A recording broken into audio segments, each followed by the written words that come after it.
This is FYI on your TV, brought to you by Hometown News. I'm Kathy Botham. I have got Anna Goodings back with me. You're with ConnectWell. You're the program manager. I am. And back with us new today. I shouldn't say back with us. You're new to us today. I have got Rebecca Rafus, and you are a psychotherapist, and you're going to be helping with an event going on with associated with ConnectWell too. So let's start with you, Anna. It's been a while since you've been here. You're the program manager. Let's talk a little bit about what ConnectWell does. Yeah, so I'm part of the ConnectWell developmental services. So I work with the clinical team. So there's our registered professionals such as behavior analysts, occupational therapists, speech language pathologists, clinical psychologists, and we oversee therapeutic programming for children.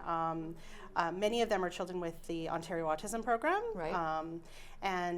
So I have a large team, and part of what we do is we offer what's called foundational family services, and those are services for families who are new and they may be waiting for provincial funding, but they need support in the home, or perhaps they may need support in their community, and we offer workshops, virtual consultation clinics for them.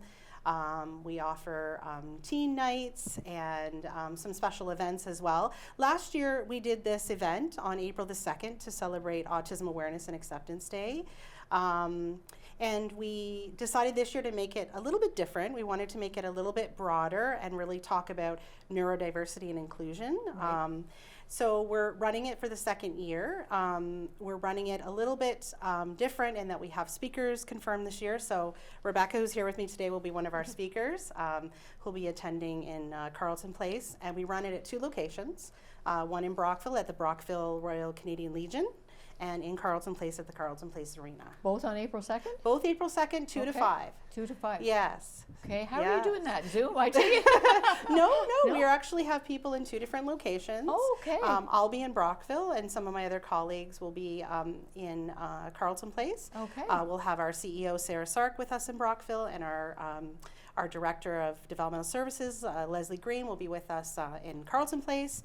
And we're really excited to have great speakers. We also have Dr. Tess Clifford from Kids Inclusive, who's a clinical psychologist who will be presenting as well.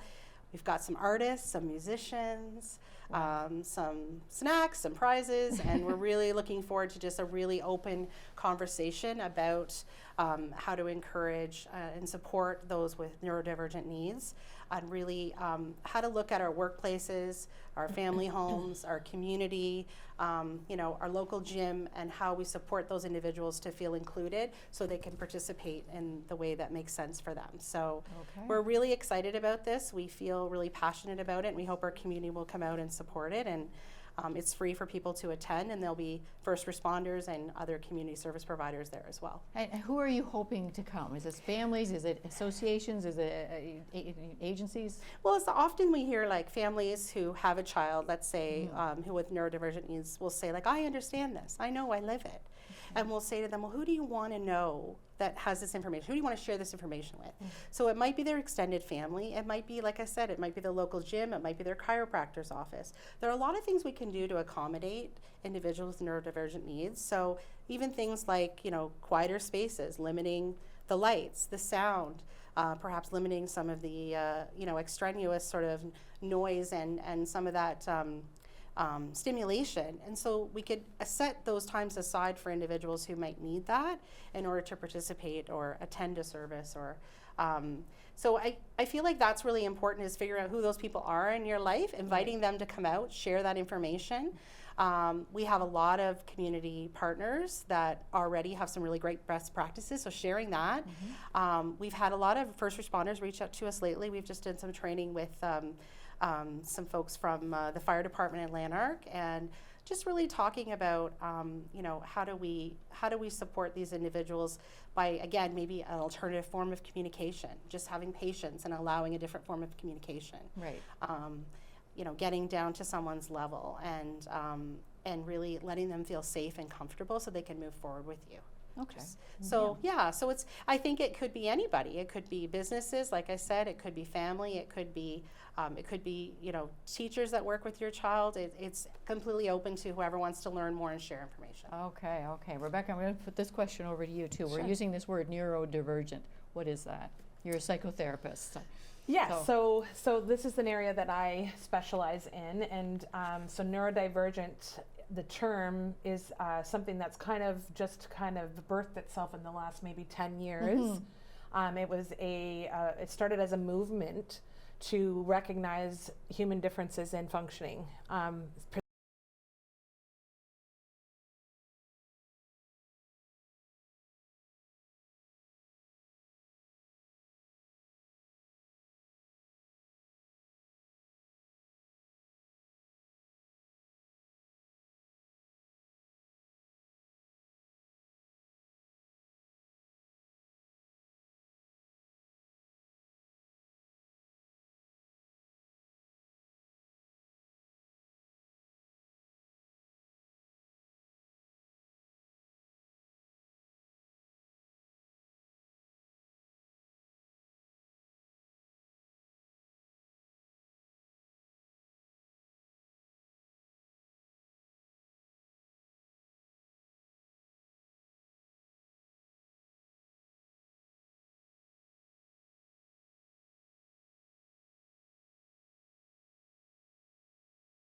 In experiencing their world. We have learning disabilities that fall under there. We have sensory disabilities that fall under there. Anything else I'm missing that is important to mention? No, I think you've got it. Really is a spectrum of learning and experiences. Right. And I would wager to guess that you know lots of people who are neurodivergent in your life, within your family, within your workplace. And so, you know, it's not, we really want to break down sort of those feelings of stigmatism around it, and just like not having the awareness and the comfort to talk about it, because it's very prevalent. And again, these are minds of different kinds, and they are innovative, creative, bring a lot of, you know, like a real mosaic to our community, and so we need to encourage and support that. Yeah, and you know, when you have an event like this too, it's really nice to have, you're going to be the guest speaker. You're going to get somebody from the emergency services, you're going to get family, you're going to get schools, you're going to get community livings, I'm guessing, that sort of thing. Everybody's going to get an idea of a picture of what it looks like to somebody in that. Yes, because it is a collective movement. Absolutely. And change that we're asking people to recognize. When you hear from a family versus a school teacher, big difference. It is. We were talking about this earlier. It's a team, right? To support one person, we have multiple different levels of support, and so if everyone's on the same page about what that person needs, if they get all the tools that aren't out there, you know, for them to access for free a lot of the time. Right. This will make that person's life more enriched. But if everyone is kind of operating in their own silo of perception and experience and skill, then that person is not getting that thriving life that they deserve, right? And so the concept is actually not to have a us versus them mentality. Right. The concept is that we want to have a collective mentality that removes the barriers, that takes the labels off of things, that helps people be seen as a human, and understanding that these are human experiences that we're all having, and that because mine's different doesn't mean that I'm disabled or that I am not deserving of the exact same thing that that person over there is deserving of. Right. And sometimes it takes so long for, you know, if yourself, you're looking for help, or you're caring for somebody, they're looking for help, it could take so long to find the help that they need or the support. It's so nice, you know, some of it's readily available. They may just not know about it until you see somebody from ConnectWell or go to an event like this. That's right. That's right. Now, how long have you been a psychotherapist?